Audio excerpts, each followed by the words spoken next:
Yes, today is Zero Discrimination Day, and it's the day set aside for ending all forms of discrimination towards people, whether on the basis of gender, place of origin, sex, sexual orientation, political representation, and different forms in access to healthcare, in access to education, in access to natural resources. So it symbolizes equality. That the time is a clarion call on world leaders to promote equality in every aspect of human endeavor.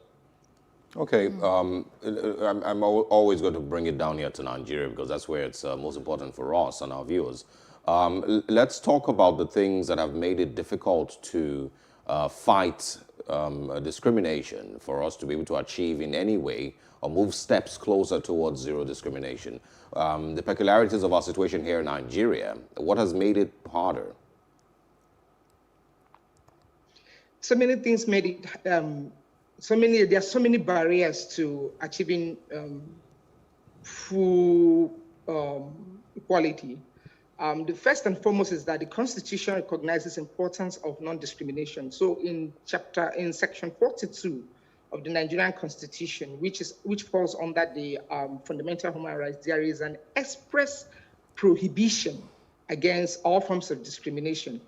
And by that constitutional provision, it says basically that no Nigerian citizen, whether by I just wanted to read from the Constitution. No Nigerian citizen shall, by the place of any particular community, ethnic group, place of origin, sex, religion, political opinion, shall not, by reason that he's such a person, be subjected either expressly or on the practical application of any force in law, any executive and administration action of the government to disabilities or restrictions to which citizens of Nigeria or other communities, ethnic groups, places of origin, sex, religion, political opinions are not made subject of. And that is the root cause of all forms of discrimination we see in the country. And what are those forms of discrimination we are seeing in the country? First, we looked at inequality in gender representation. You would see from the House of Representatives to the Senate, the number of women you see in the green and the red chambers. Then also in the number of political appointees, you would see just about 6 women out of hundreds of people, in occupying very senior political offices. And that, again, is a gap. That, again, is inconsistent with the prohibitions in Section 42 of the Constitution.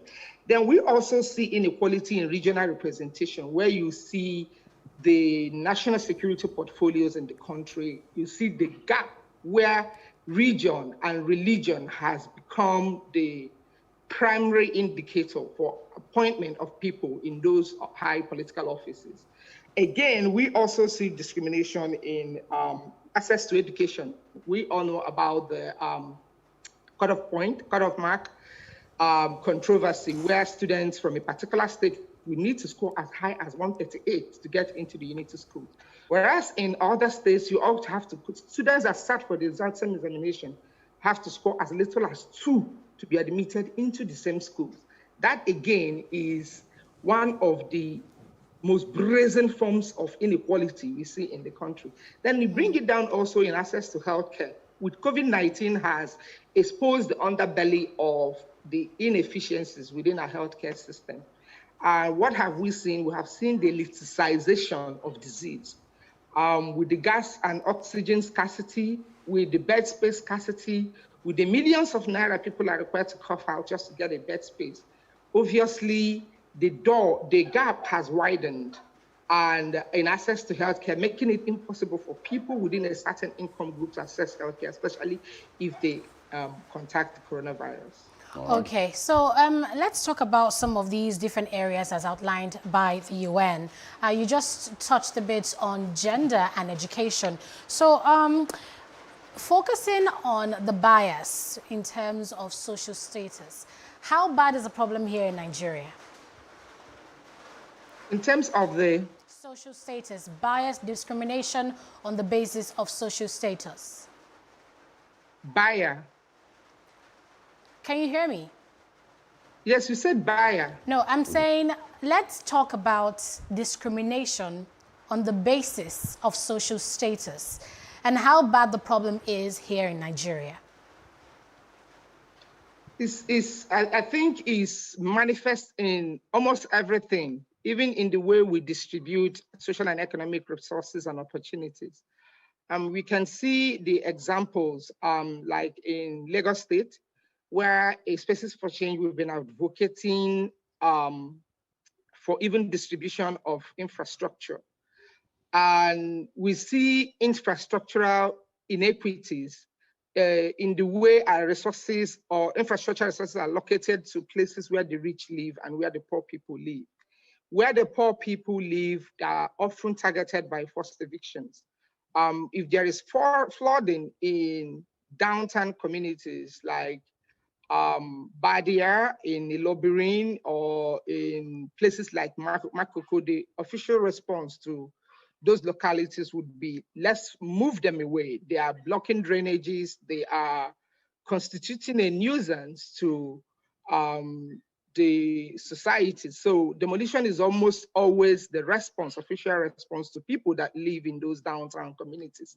But if that same problem manifests in a choice neighborhood, maybe within the Ikoyi or Victoria Island corridor, then the government will start thinking of bringing experts together, start thinking of very ingenious ways of mitigating the problem without causing pain to the people that live in that neighborhood. So that is an example of how decisions are made in ways that perpetuate inequalities between people of different social classes. Started talking about it, and that is the COVID-19 aspect. In the news this morning, we're talking about expecting 3 million plus vaccines very soon. Do you expect that this same discrimination challenge that we have in our country will affect the distribution of COVID-19 vaccines? How do you also hope that the government will be able to distribute vaccines evenly without discrimination? So the discrimination, I see them as two tiers. One is at the global level, and one is at the national level. Yes. And one, again, there's also another one playing down at the local level. But let's look at the two tiers happening at the global level and at the national level. At the global level, the vaccines are mostly coming in from foreign countries. Some are selling, some are donating. I know China and Russia, they are selling and some donating to some countries. And in the Europe axis, they are much more concentrated in vaccinating their own citizens and making sure that their country is disease-free. And all those things are being done on the premises of nationalism. And much more recently, it was, I think, Macron of France that was appealing to other world leaders to donate 3 to 5% of their vaccines to Africa to avoid exacerbating inequality. That is a good call. That is a good call, but it is also a question of invention. It's also a question of nationalism. It's also a question of who do I serve most? Do you protect yourself? You need to protect yourself first before protecting others. So that is what is magnifying those inequalities at the global level. But there is also a clarion call on Africa. I think it's also a call on Africa to end the pity party. We cannot almost always all the time depend on the West for survival. Yeah, but I wanted us to also look at how we will deal with that here in Nigeria, because there's also fears that whenever the vaccines come, they will go to the rich first. They'll go to the politicians first. They'll go to people who can afford them. Of course, that's going to happen, because already happening in access to treatment for COVID-19. So there are the few isolation centers that you have in the country are populated by people who can afford the high cost of oxygen. There's oxygen scarcity made caused by coronavirus.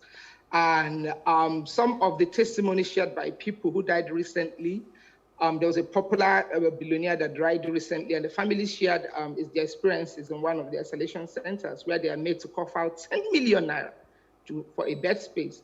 Then the question is, in a country where minimum wage is 18,000 naira, how many people, 30,000 naira, how long do you need to save 10 million naira? And it's a deposit.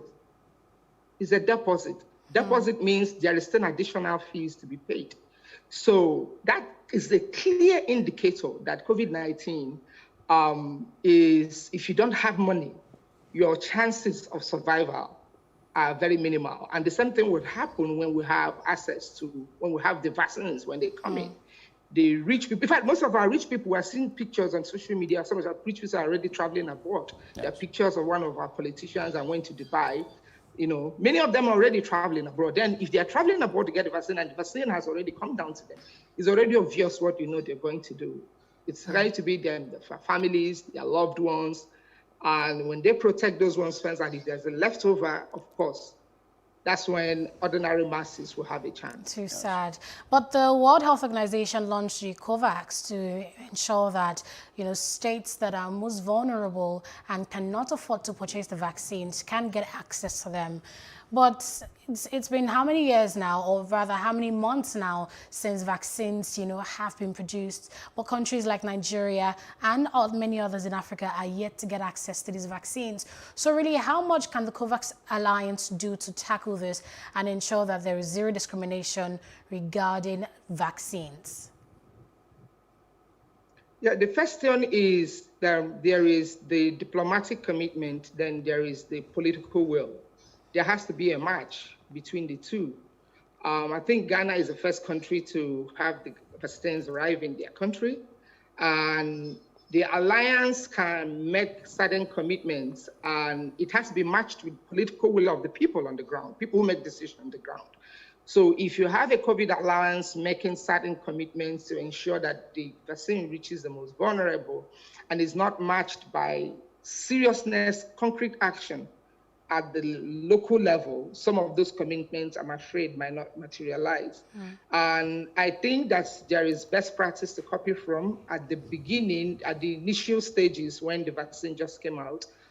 Western countries started by vaccinating their health workers and people above 17 because they were regarded as the most vulnerable to coronavirus infection. And afterwards, they expanded the distribution and spread of the vaccine to ordinary citizens, and millions of people have been vaccinated. So that is an example of how countries match political will with global commitments to see action happen on the ground. So until that happens, I'm afraid that those commitments might not mean much, especially with the trends we are seeing in the uneven distribution of access to treatment of coronavirus. From what you've described, there's a lot of work that needs to be done to drive the message of zero discrimination across Nigeria. And most importantly, there's a lot of conversations that need to be had, a lot of campaigns need to be done to fix this. But I want to move to another angle that I believe has a huge, challenge here in Nigeria, and that is the discrimination with regards to sexual orientation. How far, apart are we with regards to this? And, is there hope that, we can take a few steps closer towards achieving zero discrimination here? Yeah, Nigeria is still a country powered by cultural norms, cultural and religious norms. To a very large extent, sexual orientation for our cultural norms, our cultural usages is between man and woman. And increasingly, we are seeing a shift from man and woman relationships to same-sex relationships. And that is causing a lot of tension between advocacy and reality. The advocacy is let there be equality regardless of your sexual orientation. The reality is that it's producing a lot of tensions. And I think we're not producing results because there is a lot of shushuism. What I call by shushu is a lot of hushing down of people who are expressing their disapproval with those new letter-day advocacy. And once you are not allowing people to express the reasons for their discontent, then it likely produce tension. So there's no conversation going on. We know that it is now politically correct to just say, does not matter. You can be free. You can like it, same sex. You can be straight. There's a lot of advocacy around it, but there's a suppression of the debate about what people want and what people don't want. And as long as you suppress those debates, you're not going to have a lot of solutions, a lot of enforceable solutions. And I think that suppression needs to cease so that people can have a valid conversation about how to deal with some of those conversations about sexual orientation. But at the core of this discussion is that there are lots of cultural inhibitions, and there are lots of religious inhibitions. There are traditional inhibitions to sexual orientation, that is any form of sexual orientation that is outside of what culture and traditions and religions have prescribed. All right. So thank you very much, Victoria Ibezi-Mohere, the Executive Director, Spaces for Change, for coming on The Breakfast to shed more light on this issue and to encourage people to practice zero discrimination, in the world today. Thanks again for being here. Thank you for having me. Absolutely. And if we can't change our laws immediately, at least we can start the conversations. We can push the campaign slowly to enable us have a totally different narrative with regards to discrimination, age, sex, gender, social status, and so much. And it's also very important, at a time when the world is dealing with a pandemic, that every person knows that they have equal rights to receive COVID-19 vaccines and COVID-19 treatment here in Nigeria. Thanks once again to her. Yes, so thanks to you, Sarige, for being here with me today. Starting up the month on a good note. Indeed. It's been a very, very interesting program this morning. Thanks for staying with us. First day in the month of March. We hope that it's going to be a smooth ride all through the month. If you missed out on any of these conversations, remember to get on our social media platforms at Plus TV Africa on Facebook, Twitter, Instagram, and also subscribe to our YouTube channel at Plus TV Africa and find out all the information you may have missed this morning. Yes, thank you once again for being a part of our morning. Have a beautiful day.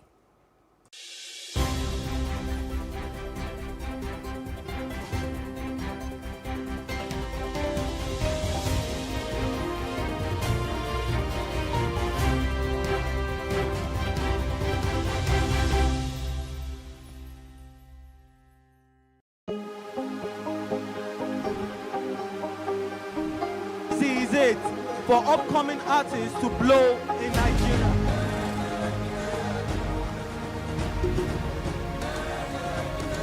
Welcome to Plus Trending. I am Bookie November, your host, saying thank you for joining us on today's episode. Welcome back. It's tea time on Plus TV Africa. Practice makes perfect. I'm not perfect yet, but I'm a lot better than I used to be. He's a king. He's entitled to marry 100 if he wants to.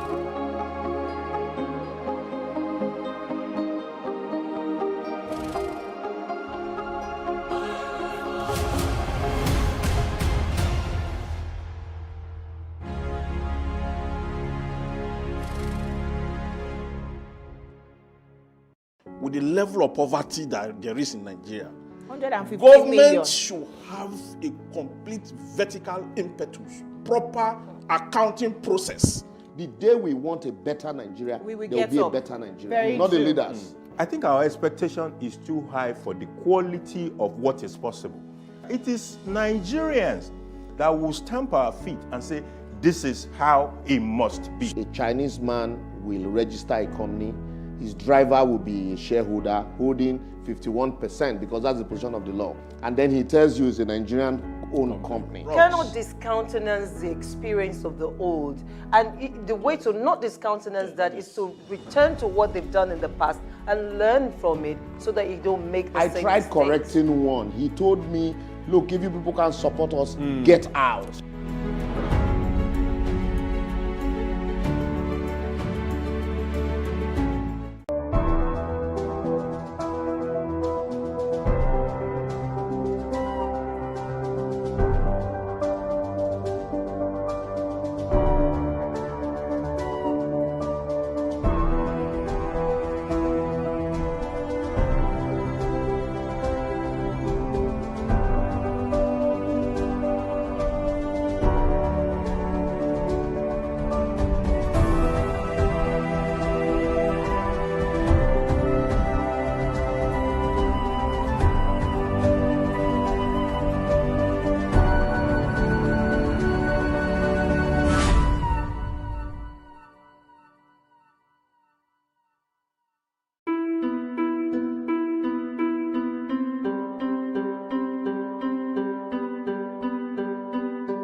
Thanks for joining us on Plus News Brief.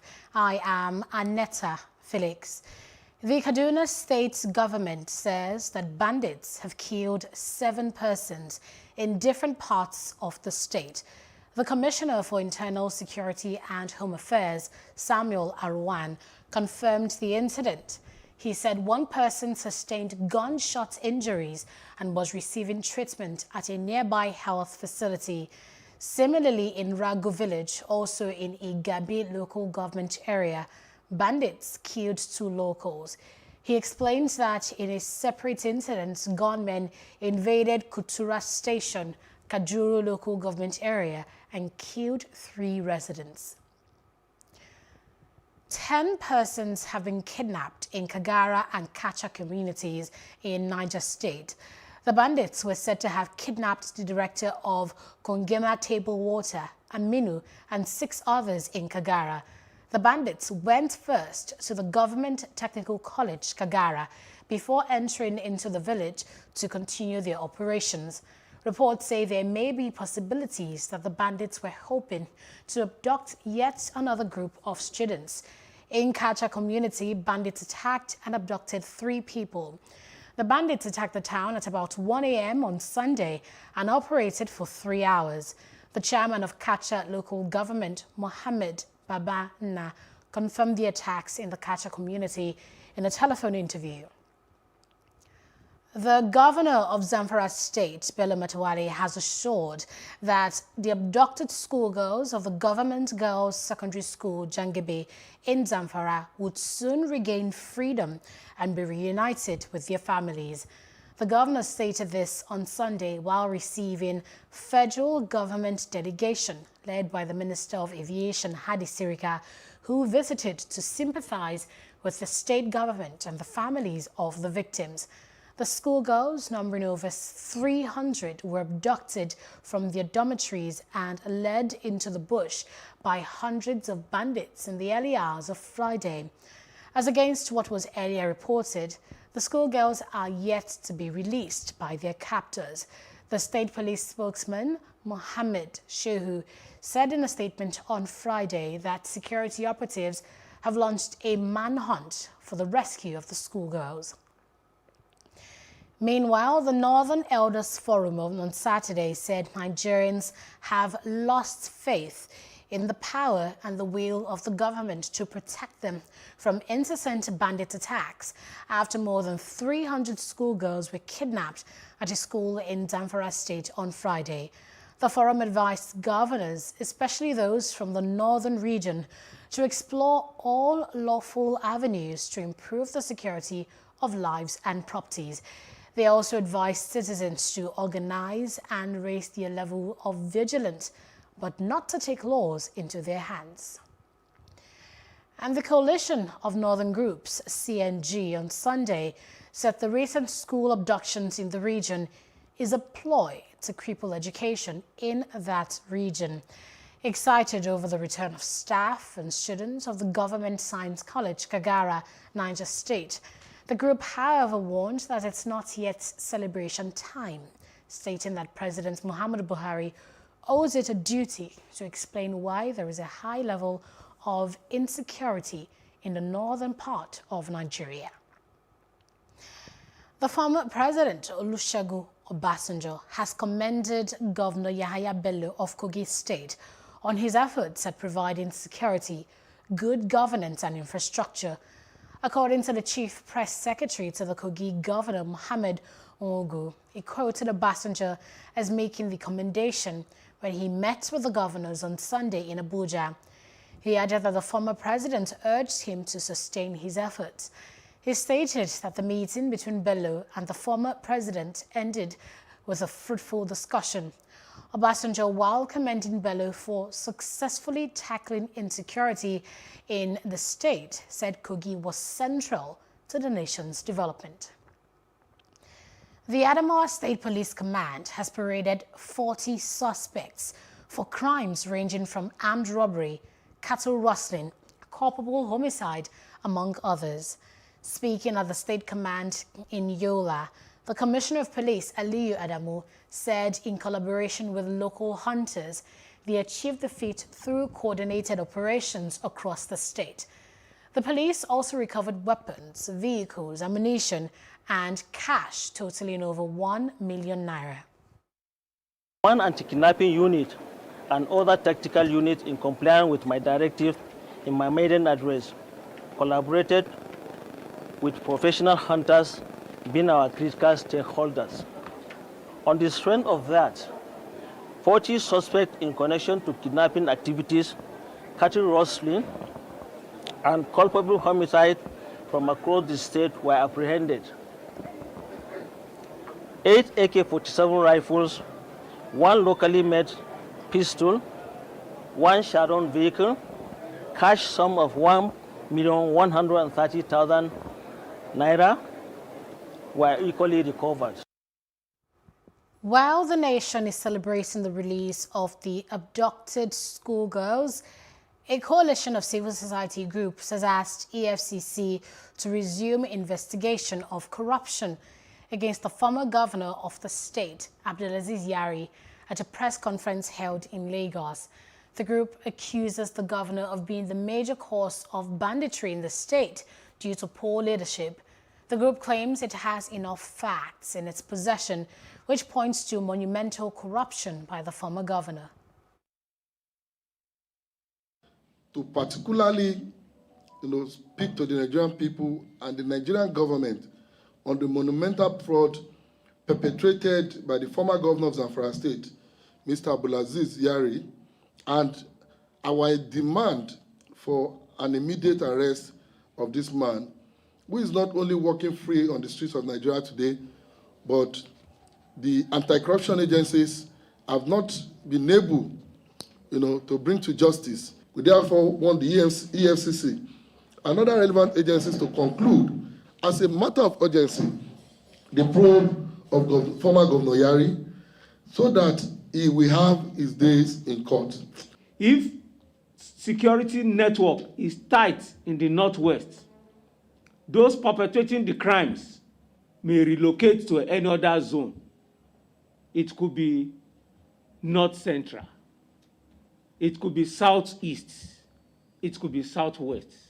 And that's why we are pleading that we should show concern to the deepening crisis in Zamfara so that it will not be exported to other states or geopolitical zone. Meanwhile, as at the time of filing this report, former Governor Abdulaziz Yari is yet to respond to the accusation.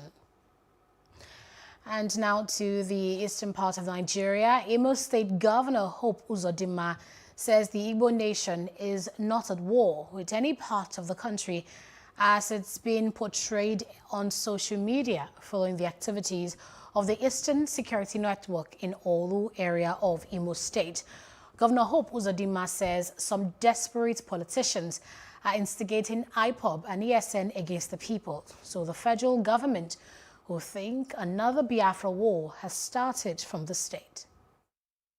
It will interest you to know that these militants who terrorized Olu for weeks, most of them are not Igbos. The evidence emerged when some of them were arrested. They've made useful confessions, and we now know that they were imported from outside the southeast to come and turn Imo State into a theater of war under the guise of IPOB, or Eastern Security Network. Though some of them are working with IPOB members, but their real mission has nothing to do with supposedly what IPOB said is their mission.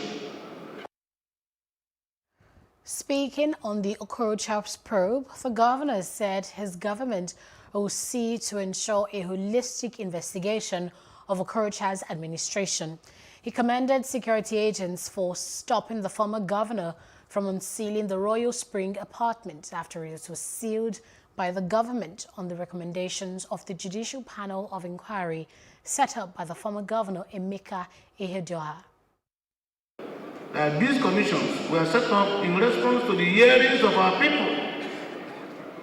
The people saw in black and white that in 8 years of administration of Rochas Okorocha, there was no due process in governance.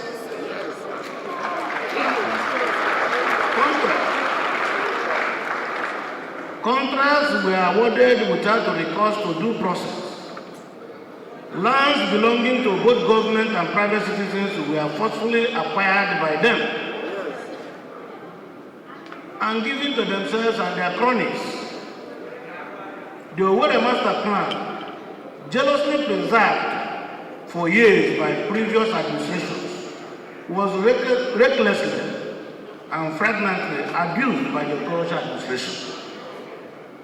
In resume, that era was rightly seen by many as the dark years in the history of governance in Imo State, characterized by lawlessness, abuse of office, ill-informed, audacious attempts to supplant democracy with aristocracy. Against this background, the sentiment then, as it remains now, is that there must be a holistic probe of the administration of Rochas Okorocha. At the end of the meeting, a resolution was passed by the stakeholders and adopted by the governor to recover all stolen property from individuals or organizations. Now, ahead of the 2023 general elections, Nigerian youth have been urged to see political participation as the way forward to changing societal ills. Rising from its second fiscal meeting, the Youth Democratic Party in Nigeria says the time has come to move beyond protest or activism on social media to take in charge of the decision-making processes in Nigeria.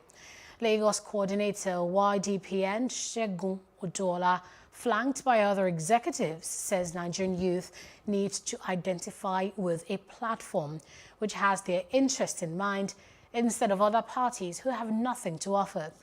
They also took a swipe at the government over the spate of insecurity, youth restiveness and unemployment.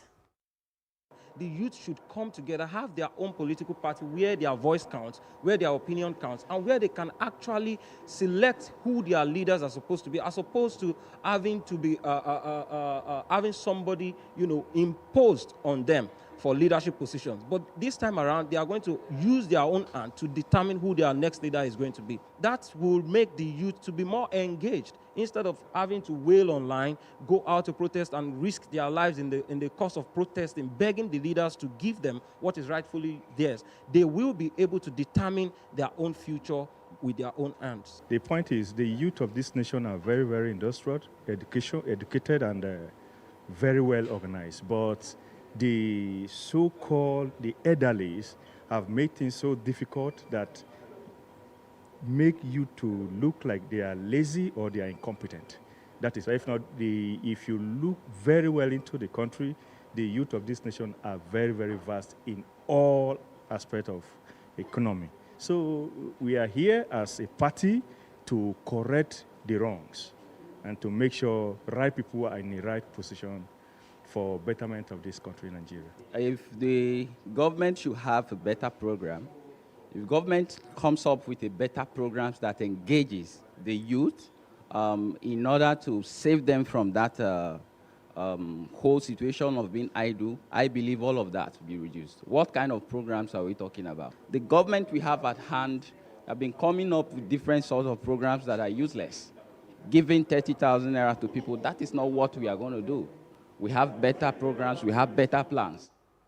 The Nigeria Center for Disease Control, NCDC, has recorded 240 new cases of COVID-19, bringing the total number of infections in the country to 155,657.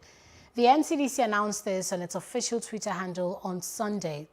Nigeria recorded a slight reduction in the number of infections, recoveries, and deaths last week. The Presidential Task Force on COVID-19 has announced that Nigeria's allocation of 4 million doses of the COVAX vaccine, which is at no cost to the country, will arrive in the morning of Tuesday. The chairman of the PTF and secretary to the government of the Federation, Boss Mustafa, made the disclosure on Saturday night in Abuja. According to him, barring any change in the delivery plan that has been released to Nigeria by UNICEF, the logistical arrangements are being coordinated by the UN agency. He explains that the vaccines should depart India on the 1st of March 2021 at 10:30 p.m. and arrive Abuja on the 2nd of March 2021 at about 11 a.m. Market leaders have underscored the role hygiene plays in managing the effect of COVID-19 in Nigeria and the world. During an environmental sanitation exercise in Etiosa East Local Council Development Area, the chairman and other executives were on ground to monitor the exercise. The chairman, Olufumi Olutunji, who was represented by the vice chairman, speaks on the measures put in place to reduce the spread of COVID-19. The market leaders also charged the government to create a conducive environment for business to thrive. And we make sure we distributed face masks to all the staffs. And whoever that comes into the council, we make sure they cover their nose.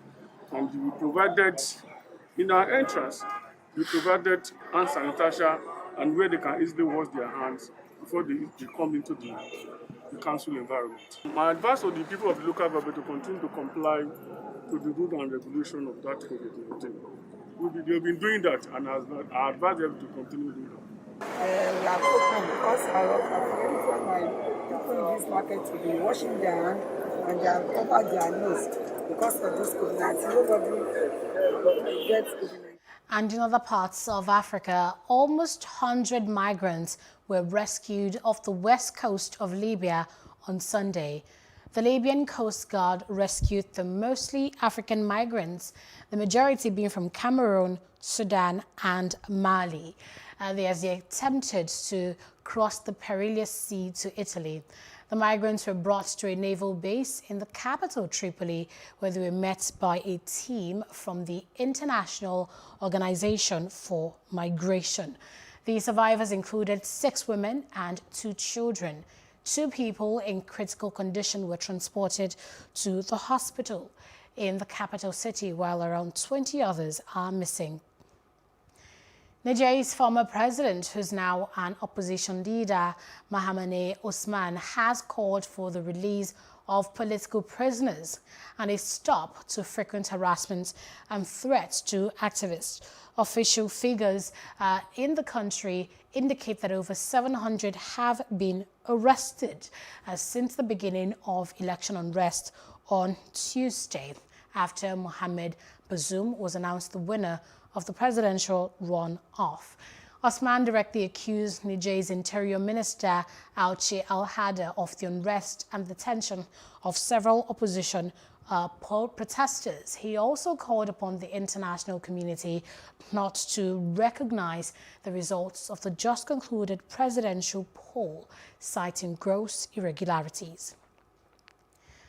Outside Africa, security forces in Lazio fired tear gas at protesters on Monday as demonstrators continued to rally in Myanmar in defiance of a crackdown by the military that killed at least 18 people a day earlier.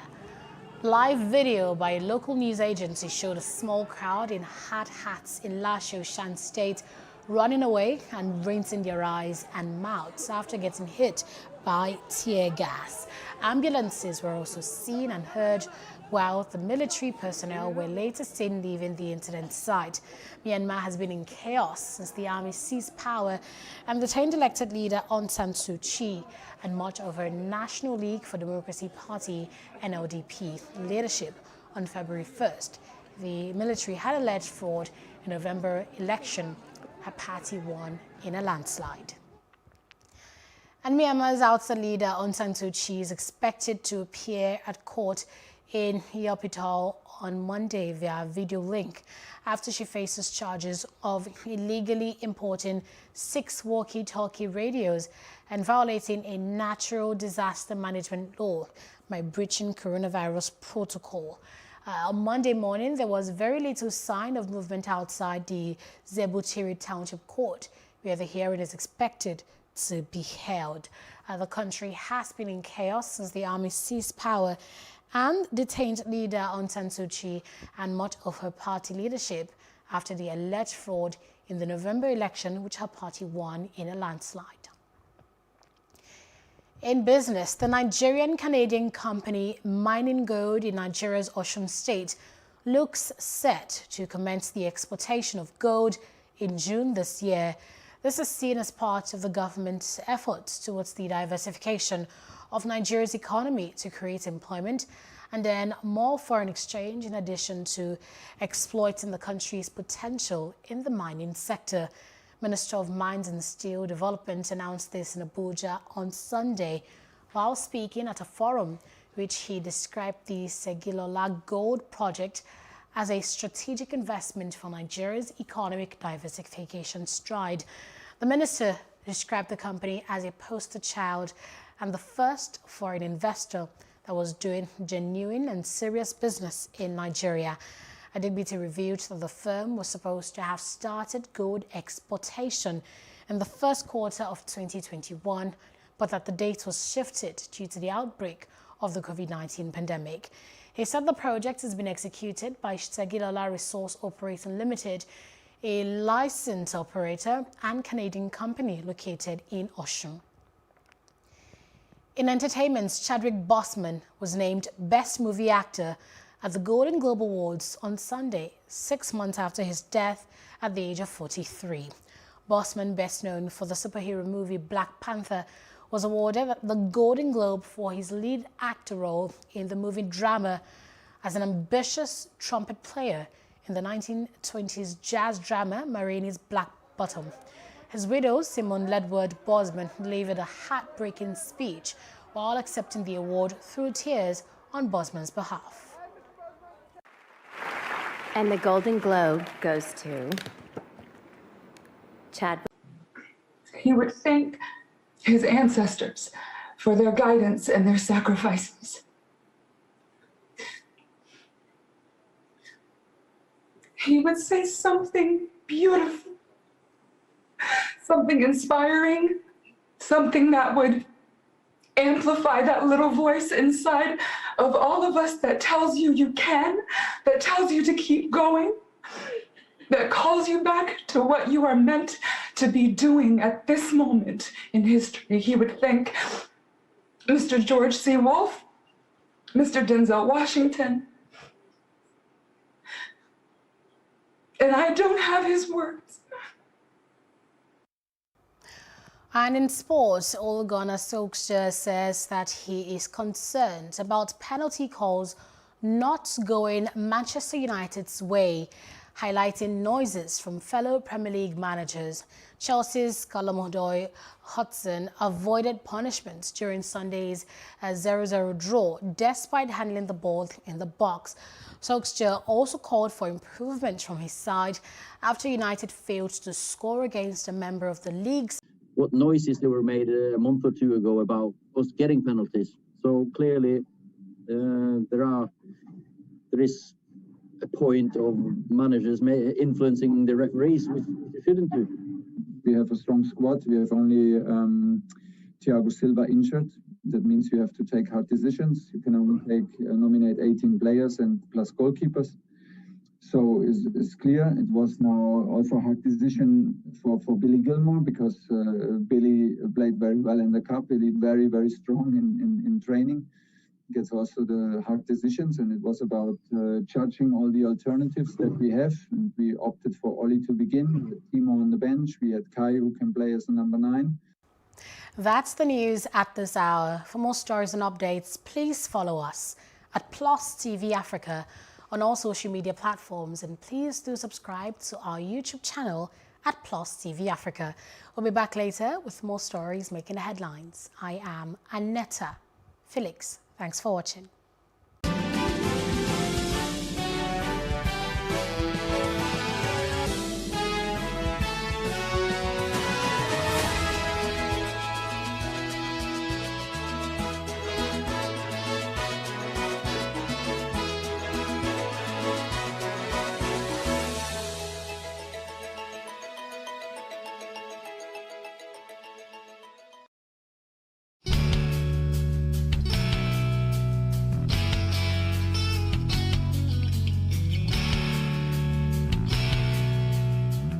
First of all, symptoms of COVID-19 in children are very clear.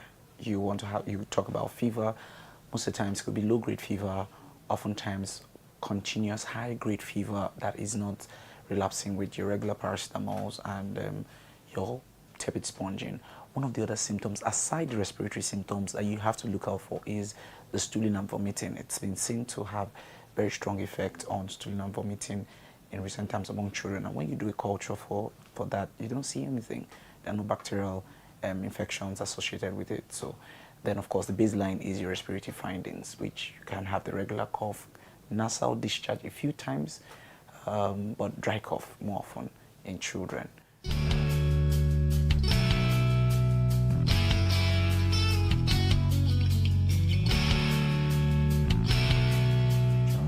You want to watch out for temperature changes. You want to watch out for, loss of appetite and some catarrh for a long time, what we know as nasal discharge. Then you have to teach and model hygiene. All right, a good hygiene practice, using the hand sanitizer, washing your hand regularly, in fact, should be the stated one. And in cases of no water, you can teach them for hand sanitizers, especially those more than 60% alcohol. And then they don't necessarily have to use the face mask often, but you must teach the intake of good, clean water. And then more importantly is diet. You cannot just give any food now. You have to pay attention to vegetables, greens especially. You have to have a high protein diet and high calorie diet. For example, fat and oil is important for a child to improve their metabolic state, for protein to improve their growth rate, and more importantly, fruits to improve minerals and vitamins.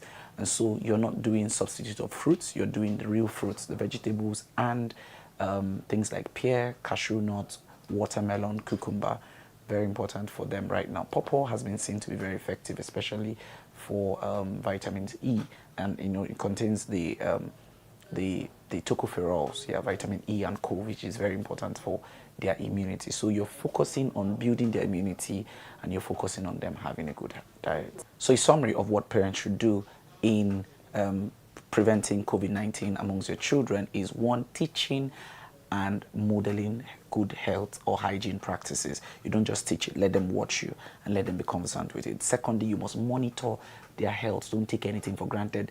Once you notice fever for more than 24 hours, you want to report to the hospital and be sure that that fever is not stepping its bound. The